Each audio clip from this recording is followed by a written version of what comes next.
मेरे इस चैनल में दोस्तों आपका बहुत बहुत स्वागत है। आज मैं फिर आपके सामने उपस्थित हूँ प्रश्नों की कुछ श्रृंखला को जो आपके लिए काफ़ी महत्वपूर्ण है। चलिए समय को बर्बाद ना करते हुए मैं आगे बढ़ती हूँ। ठीक है, आते हैं क्वेश्चन नंबर 1 पे। मुझे उम्मीद है कि आप लोग इसका लाभ अवश्य उठाएंगे। ठीक है, क्वेश्चन नंबर 1, बालकों में अंक गणित को समझने में कठिनाई को कहते हैं। बालकों में अंक गणित को समझाने में कठिनाई को कहते हैं। नंबर 1 ए है डिस्कैलकुलिया, बी है अपेजिया, सी है डिस्मीथिया और डी है डिस्ग्राफिया। तो इसका राइट आंसर हो जाएगा ए डिस्कैलकुलिया। बड़ा अजीब नाम है दोस्तों, लेने में बड़ी प्रॉब्लम हो रही है। आप जैसे कि मेरी आवाज़ को सुन के समझ रहे होंगे। ठीक है, फिर आते हैं नेक्स्ट क्वेश्चन पे। प्रासंगिक अंतर्बोध TAT का विकास द्वारा किया गया था। TAT का जो अंतर्बोध का जो विकास किया गया था किसके द्वारा किया गया था? आइए ऑप्शन देखते हैं। ए है साइमन, बी है होल्ट्जमैन, सी है मुरे और डी है बेला। तो इसका राइट आंसर हो जाएगा सी मुरे द्वारा प्रासंगिक अंतर्बोध का विकास किया गया था। ठीक है, आते हैं नेक्स्ट क्वेश्चन पे। अंतर्दृष्टि मतलब सूझ, ब्रैकेट इसीलिए लगा हुआ है सूझ। अंतर्दृष्टि सूझ द्वारा सीखने के सिद्धांत में कोहलर ने प्रयोग किया था। ए कुत्ते पर, बी वनमानुषों पर, सी बिल्ली पर और डी चूहों पर। तो इसका राइट आंसर हो जाएगा वनमानुषों पर किया गया था। अंतर्दृष्टि द्वारा सीखने के सिद्धांत में किसने किया? कोहलर ने किया। ठीक है, इस पर भी एक क्वेश्चन बन सकता है। फिर आते हैं नेक्स्ट क्वेश्चन पे। एक अच्छे शिक्षक का सबसे महत्वपूर्ण गुण क्या होता है? ये तो इस बात की तो जानकारी दोस्तों होना बहुत ज़रूरी है। आते हैं ऑप्शन पे। ऑप्शन है ए विषय वस्तु का पूर्ण ज्ञान, बी अच्छा संप्रेषण कौशल, सी छात्रों के हित का ध्यान रखना और डी प्रभावी नेतृत्व। ठीक है, विषय वस्तु का पूर्ण ज्ञान ये तो एक शिक्षक को होता ही है दोस्तों, वरना वो शिक्षक कैसे बन गया।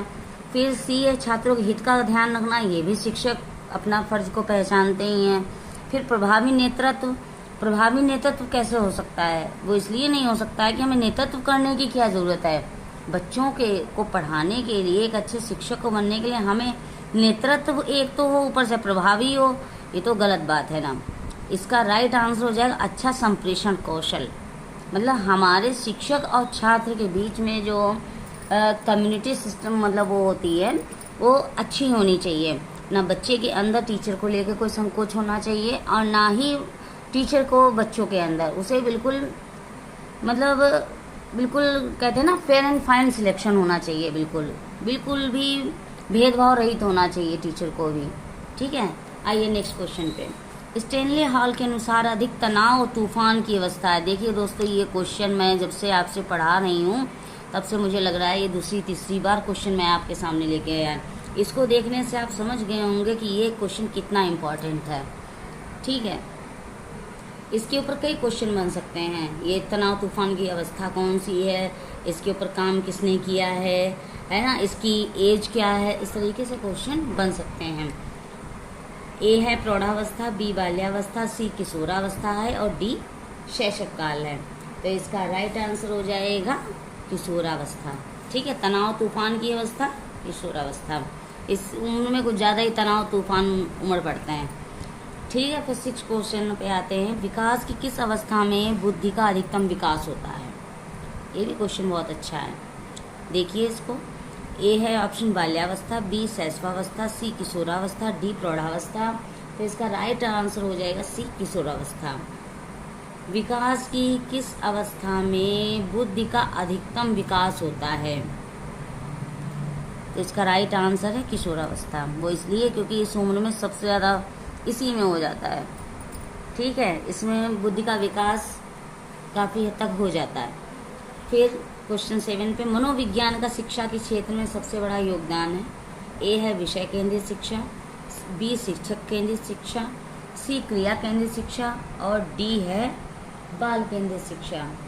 तो मनोविज्ञान का शिक्षा क्षेत्र में सबसे बड़ा योगदान किसमें है? बाल केंद्रित शिक्षा में। फिर नेक्स्ट क्वेश्चन है मनोविज्ञान का जन्म हुआ। मनोविज्ञान का जन्म कब हुआ ये देखिए, ए गणित, बी कला, सी दर्शन और डी भूगोल। तो इसका राइट आंसर है सी दर्शन। मनोविज्ञान का जन्म हुआ दर्शन।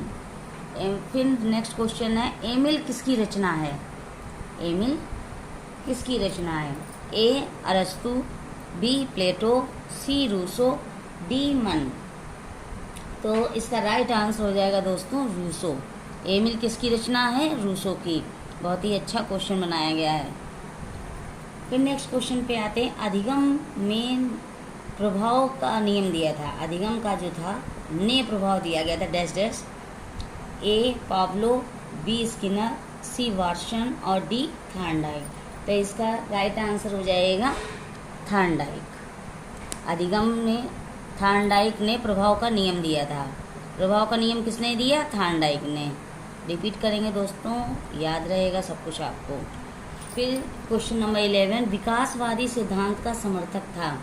ए है मेंडल, बी थॉर्नडाइक, सी रॉस और डी लैमार्क। इसका राइट आंसर हो जाएगा लैमार्क। विकासवादी सिद्धांत लैमार्क। फिर क्वेश्चन नंबर 12, बालक के विकास की प्रक्रिया एवं विकास प्रारंभ होता है। ऑप्शन है 5 वर्ष, बी जन्म से 6 वर्ष, सी जन्म से पूर्व और डी 3 वर्ष।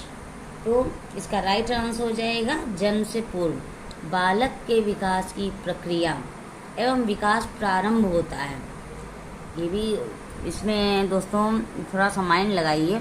विकास का प्रारंभ बता रहे हैं और विकास का प्रारंभ कब से हो जाता है, जन्म से पूर्व। जब वो माँ के गर्भ में ही होता है तब से स्टार्ट हो जाता है। ये तो आपने सुना होगा ना कि अब मरने वाली कहानी तो आपने सुनी होगी ना, कि चक्रव्यूह तोड़ने की कैसे उसने विद्या सीखी।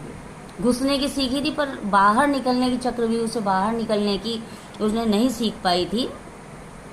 तो बच्चों ये सब जो होता है तो ये जन्म से पूर्व विकास की अवस्था है ये।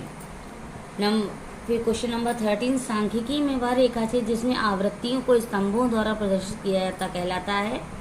ऑप्शन है स्तंभाकृति, बी आवृत्ति बहुभुज, सी संचयी आवृत्त, डी है रेखाचित्र।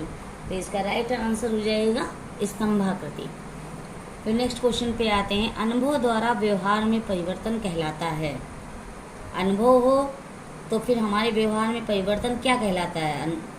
ए स्मृति, बी सीखना, सी प्रेरणा और डी चिंतन। इसका राइट आंसर हो जाएगा सीखना। अनुभव द्वारा हमारे व्यवहार में परिवर्तन क्या कहलाता है, सीखना। क्योंकि जब हमें किसी चीज का अनुभव हो गया तो जायज सी बात है हमारे व्यवहार में परिवर्तन अपने आप हो जाएगा। क्यों, क्योंकि हम उसी तरीके की ठोकरें दोबारा नहीं खाना चाहेंगे ना।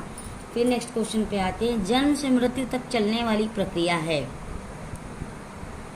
ए वृद्धि, बी विकास, सी संवेगात्मक और डी है बुद्धिम विकास। तो जन्म से मृत्यु तक चलने वाली प्रक्रिया कौन सी है, विकास। ठीक है,